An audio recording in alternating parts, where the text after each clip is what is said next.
The truth behind this was that they preferred the elders of the community to interpret dreams, which they called Ho Ike Na Ka Po Ar, visitors of the night. There would also be personal interpretations and familial interpretations of Kupawala, or dreams that come on their own, and No Ono O Mua, are premeditated dreams. Thus far, Ekankar projects the dream giving function away from God and spirits to Ek, Ennead, consciousness, kinesis, masters, and doesn't mention that you can program yourself to have certain dreams as clearly. Tales from the Night Rainbow by Polly Lee and Coco Willis talk of flying dreams being thought of as traveling through inner worlds among the Hawaiians. Dreams are a way of figuring out your health and other personal truths, and more cultures than that. Harold Klemp is wrong about the Tahitians being opposed to dream interpretation and love in general, but they certainly place their culture as superior in public life. The Ekankar doctrine is that this was a war between Kal, or Jatnaranjan, the highest one without blame, and Ek, God as a verb, or the Holy Spirit, which is called Gabriel, Jibril, Ohumana, and other names. I don't see how any interpretation of these makes sense. If God is the highest, God is ever active, and the unfallen angels, like Archangel Gabriel, never disobeyed God. Are people attracted to Hawaii for its climate and outer beauty, or the alleged past lives of those who visited there? Do you think Ekankar is right about the Garden Eden being nearer to Paliula than the Mesopotamian Valley? Hawaiian tradition certainly has the green cliff, Paliuli, as an equivalent, but neither the descriptions or Eden is as the same place. Both myths refer to a natural and spiritual paradise that likely have links in physical realities. Al-Quran, Surah 30, Ayat 30, teaches we were created upon nature. Ekankar teaches our truest state is a divinity that we work towards. How can the dream teachings of Ek bring you closer to your divine nature? That's how I'm indicating that I'm quoting. If healing, finding lost things, gaining riches, defeating enemies, and other miracles do not happen more commonly in the lives of the initiates of Ekankar, even the blind and deaf may see light and hear sound. Connecting to the light and sound is supposed to be the focus of the leader of Ekankar, but isn't focusing on a leader as an intercessor diverting us from a direct relationship with God? The Ek Dream 1 Discourses by Harold Klemp is correct on page 241 about the best part of a soul's existence being after they connect with God through sights and sounds. Al-Quran, Surah 8, 835 agrees with him on the next point about wind and percussion instruments not being a path to God. Why then are musical instruments used as part of Ek worship services, other official Ekankar events, and is heard in some Ekankar media?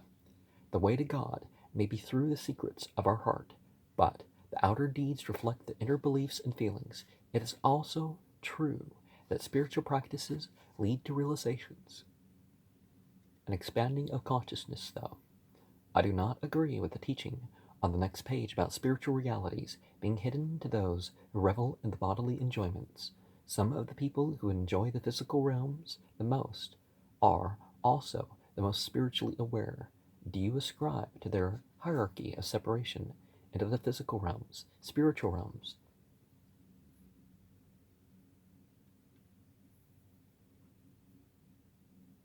Do you ascribe to their hierarchy of separation into physical realms, psychic realms, and spiritual realms? I see no reason why one has to neglect one to fully realize another, nor would I consider the nature of any one of them to be impure. The Dream One Discourses by Harold Klemp speaks of the past resulting in the current conditions on page 242. Is a dream master showing you past lives or your own thinking over the issues that result in understanding specifics of that? The freedom to love life probably doesn't rely on coming up with an explanation of your situations. I will tell you, truly, that this life alone will explain any emotional state.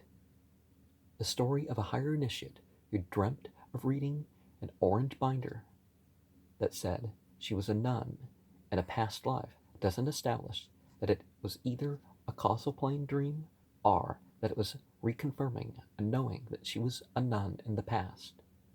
Couldn't she have figured out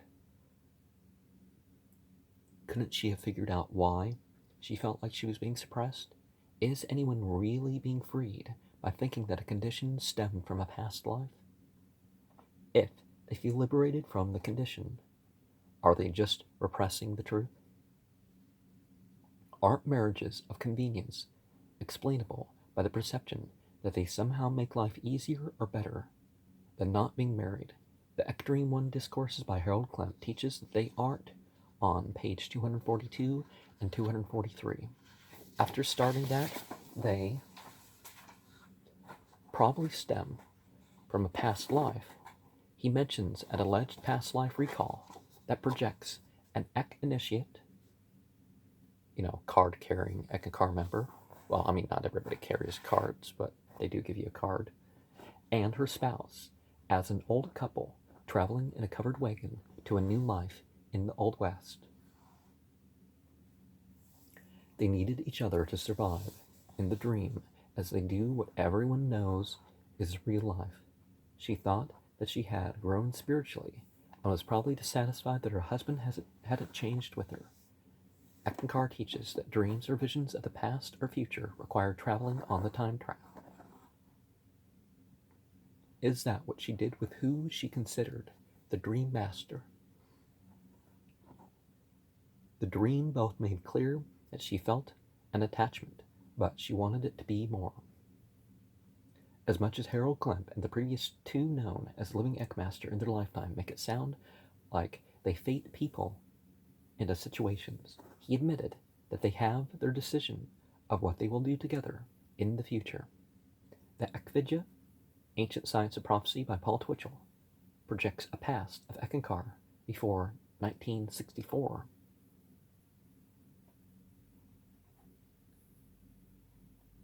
And is wrong about automatic liberation when dreams are understood.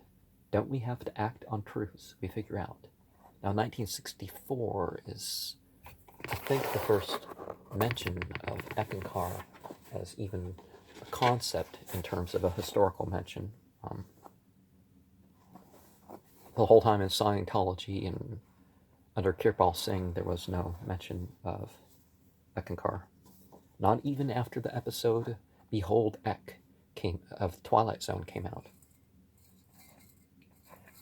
It took a year or two. 1965, I think, was the publication, but I guess there's reason to think that he used the term before that. The Ectodream One Discourses by Harold Klemp, page 243 to 245, speaks of space visitors. Why would he feel hesitant in witting about this if he really knew, as the Mahanta, the living Eckmaster, that it was the explicit word of God for the discourses? Eckankar says that the Agam Das of the Hindu Kush mountain range is a landing place for both ships from the astral plane, the place of UFOs and psychic phenomenon, and other planets. Agam Das is a place that seems unknown outside of the Radha Swami groups, the Theosophical Society, Eckankar, and related groups. How then can people claim to be objective? How then can people claim to objectively know it exists? Harold Klemp was trained as a Lutheran and knows Orthodox means correctly believing. If he is really a believer, why would he refer to any other church as Orthodox before he became a leader of Eckankar?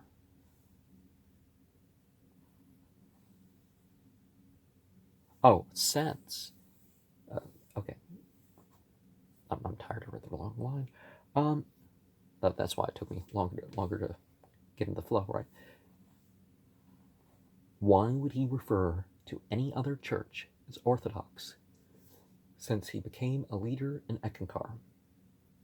And it also indicates why he would say what he does about Eckankar and call it a church. This sort of thing is why they call it a church. Harold Klemp is mostly right in his profession that the rejection of the concept of life was because it questioned the superior role of humans among creation.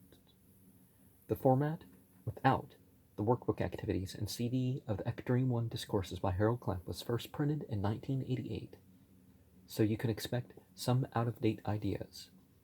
The Vatican made the possibility of alien life and encounters an official doctrine of the Catholic Church after Pope John Paul II. Pope Benedict XVI and Pope Francis have made that clear. This would be supportive of how Harold Klemp describes some experiences that people report about space visitors, which are actually meetings in a hyperphysical state of awareness or a hypoastral state, as having little to do with space visitors from some other galaxy in our universe. He mentions Communion by Whitley Strieber. I used to read every relevant UFO and alien book in the library. Whitley Strieber was one of my favorite authors in high school. Piles of books I would take home.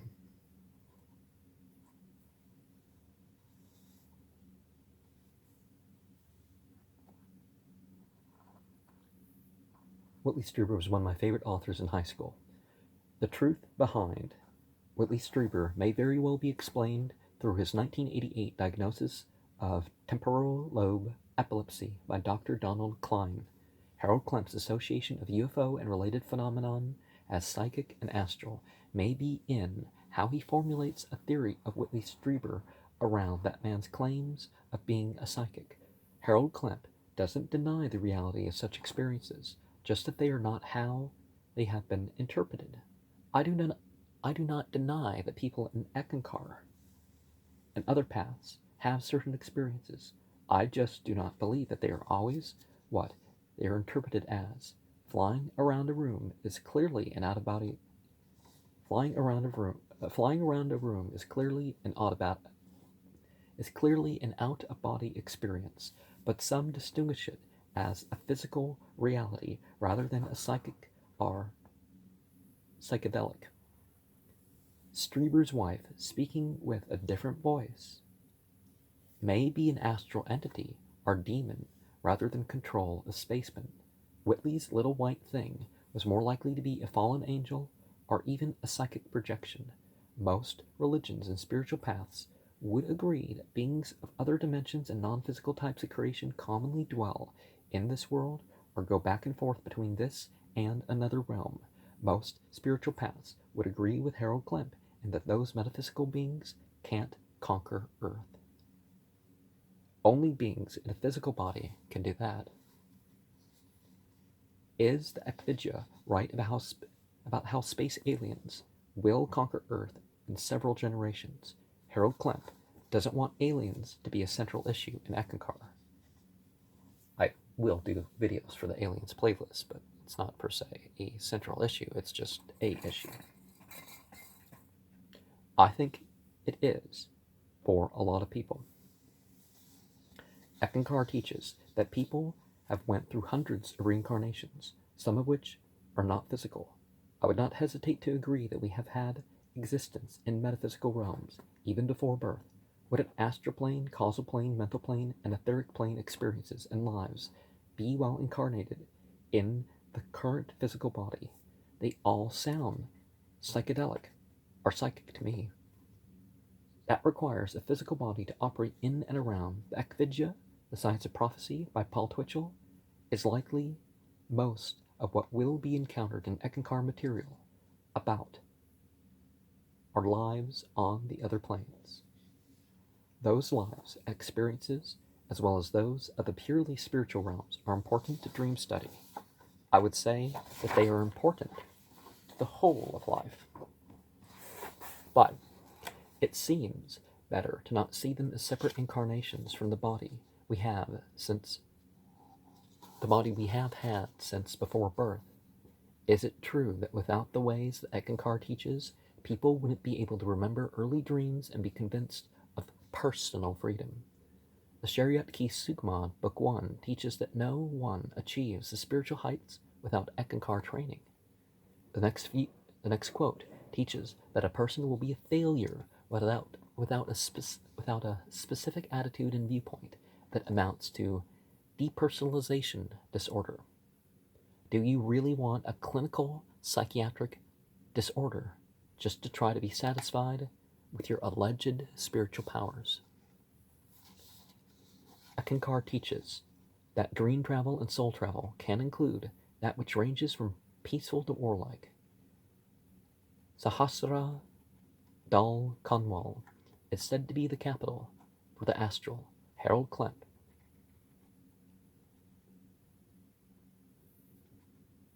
I'm very much reminded of Genesis 6, 1-4, when the Ekdream Discourses, I don't know, maybe I had a thought, but it said Harold Klemp.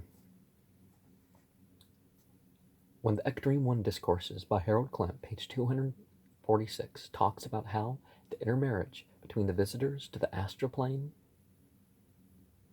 and the astral beings.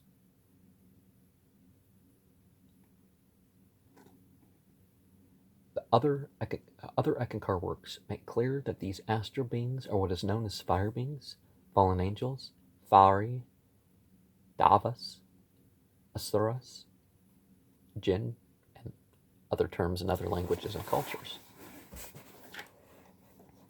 I don't believe in ghouls, or that beings with material bodies can have hybrid children with incorporeal beings. How could such a blend be indistinguishable from natives of whatever realm the offspring end up in? Harold Klemp teaches that these are a little smaller in stature than the original citizens of the city, fair-haired and gentle, slight roughness of the skin. Could they be thought form entities like Golem and Tulpa?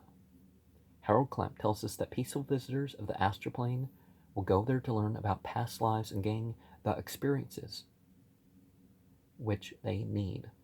I'm reminded how Al-Quran, Surah 72, ayat 4-6, talks about people seeking refuge with jinn, the foolish among them attributing lies to God, and only ending up with being more into sin and transgression. Could Ekankar mentions of God worlds be falsely attributing personal and demonic projections to be revelations of God? Harold Klemp says that the astral beings in charge round up illegal immigrants and keep them in jails long enough to prove who is in charge, as if people outside of Ekankar usually only have such experiences through forbidden occult or black magic that they need punished for. Aleister Crowley's definition of black magic was that deviated from your true purpose.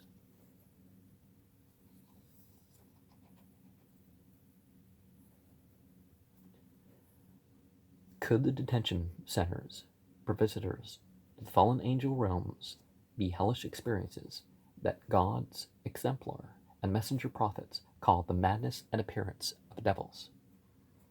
Dream travel and soul travel is described like inner plane projections. With the talk of inner planes, it doesn't appear to me like people tend to increase in compassion as they social network online, much less with various psychic and truly metaphysical creations through such systems of practice.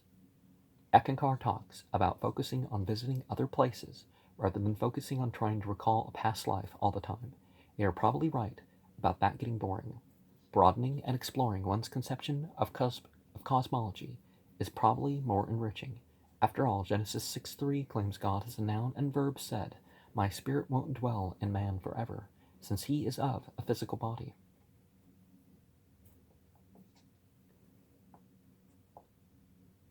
I wholeheartedly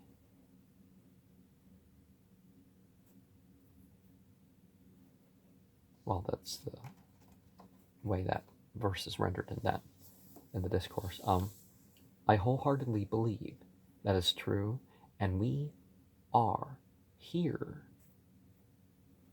to become more knowledgeable in spiritual matters and act that out in daily life. I'm sorry, I didn't have the editing available for this one. There is some truth to Kemet, or the law of silence, but that probably doesn't mean that personal knowledge and experience of the psychic, astral, causal, mental, etheric, and metaphysical, purely soul or spirit realms, needs to remain a personal secret.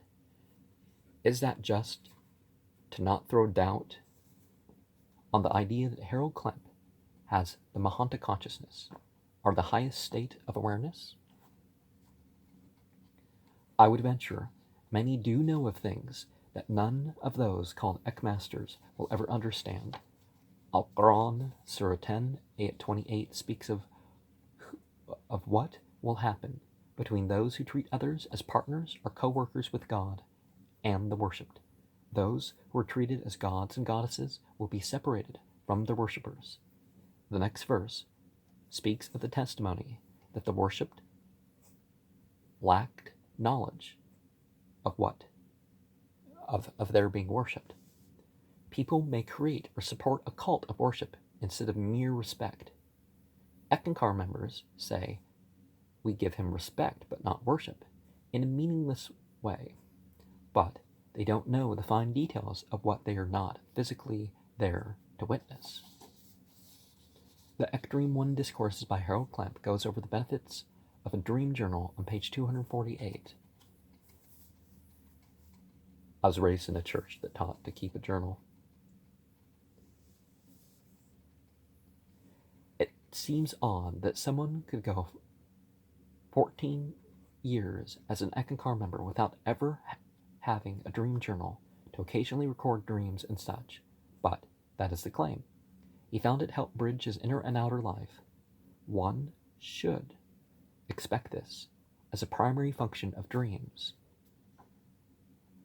Seems to be processing our waking existence. He was able to use the record as a memory aid. I too have forgotten dreams and details of dreams and visions because of being unable to get the details down quick enough. He formulated dream interpretations as he organized his account to think about what it says about him. I primarily interpret things in themselves and in their immediate context. He relished in the release he got by recording what he recalled and not focusing on it, whether this is leaving the mind free to work through other issues or not dwelling on bad dreams without ignoring them. It seems like good advice. So many Eckankar members seem to have bad dreams and ultimately ignore the truth of them by considering them a way of paying off a debt. Christianity programs a lot of people to think that they're this debt and repayment stuff. Al-Quran opens up by saying God is Lord of all the worlds. Surely this includes all light and sound, but is the Eckankar context of these ideas accurate? Cue blank and silent hue while casually looking for the light spiritual exercise. The 23rd month in Eckankar calls for a spiritual exercise of Ek that consists of singing hue. like Hugh, as a love song to God for a minute or two, pausing in silence for a minute or two, and then silently chanting Hugh the whole time. One is supposed to be paying attention for any light that shows up. One is supposed to gaze at the inner view in a dreamy sort of way, not being too eager to see anything appear upon it. Contrary to the Dream 1 Discourses by Harold Klemp, page 249, I tell you that no dream master or Mahanta tells you when to stop or go silent. Am I right that it is your own internal clock and processes that determine this? The practice is to do this at least 4 times each week and alternate a basic Hugh chant on the days you don't do this. Like most of the spiritual exercises, this has a recommended 20 minutes. Hugh, a love song to God, is a CD that ends with a group Hugh chant that is of a similar length. Now, I may return to having the Hugh brainwave thing that I developed as a background to the Eckankar playlist videos at some point. The practitioner or ekist is supposed to let the images go and come until light that is deemed the light of God takes over.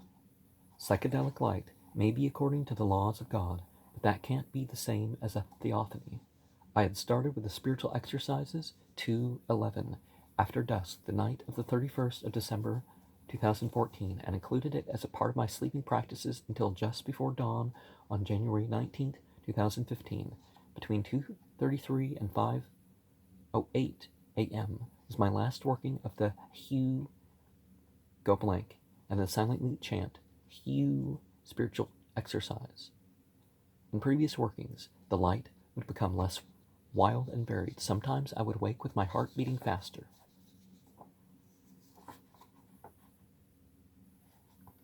The 7th through the 9th hour of the night of the 28th of the 3rd month of 1436 dream. Last night I was filled with a deep calm and sense of power as the light cleared to form like a cloudy but bright day. A gigantic turtle rose out of the water like an island. There was a giant human skull atop it. A wheel with 84 spokes coming out of its rim was attached to its forehead. Each of these spokes had a different number painted on it. I stood in the middle of a triangle upon the shore of this lake. Around me was 6 white mice and 6 black mice.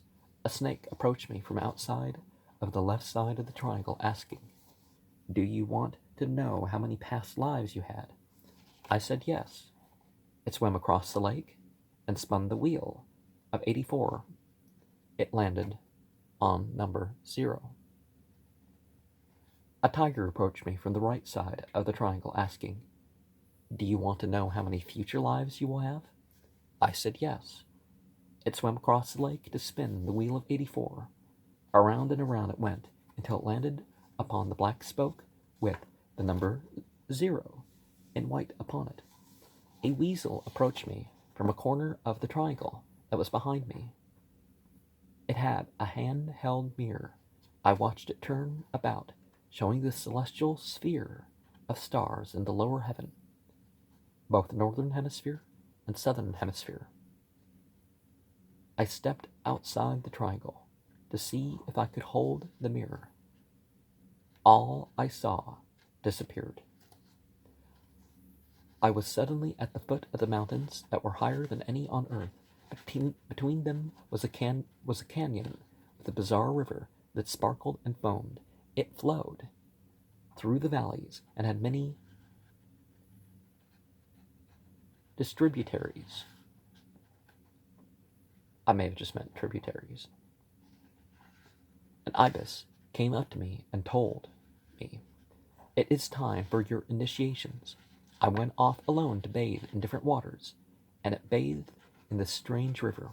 We met again at night by a dirt road up the left side of the mountain on the left. I led this bird in 13 vows of Tarawih as-Salat, extended contact prayers. We then meditated into the night. As we stared into the darkness, A neon pink enveloped us, but we continued in our remembrance. Then a dark yellow came from all sides to replace the pink. This sort of thing happened with 9 more layers of yellow, each lighter and brighter than the last. The latter layers were so white that it was hard to tell there was any yellow in them. Each layer felt like being pressed in while a breeze went through us. A thunder was heard as the mountains shook. A mountain-sized beast, like an eagle, landed at the foot of the mountain. I had 6 different light green coins with me, each one of the sigillium of the Shemhamphorash upon it. From the period of Sagittarius, I mixed them with my coins of the Goetia. Pretty much everybody who speaks about it pronounces it that way. Goetia is the Greek and Goetia is the Latin, so I mixed them with my coins of the Goetia for the same 12th of the year, or numbers 57 through 62. I put 3 into a yellow bag. I put 4 into a blue bag. I put 5 into a blue bag. 3 yellow bag. I put 4 into a blue bag. I put 5 into a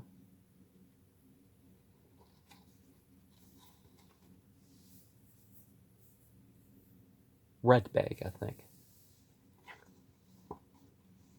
I would periodically cast one towards the beast, and it would leave us alone for a while. I progressed to the top of the mountain and saw its nest filled with eggs, and a silvery stone flecked with orange and purple. Day reached its brightest, but dark shadows lurked. The sparkling and foaming waters of the river that went through the canyon needed to be crossed. The ibis and me cut and shaped a tree into an arrow with an eagle's stone edged to form the arrowhead. We bridged the gap, proceeding to cross. We heard ECK being chanted over and over again when we were on the mountain to the left. ECK, ECK, ECK, ECK, ECK. As we crossed the arrow bridge, Hugh was heard. We got to the mountain on the right. We heard Sugmad said over and over again. Sugmad.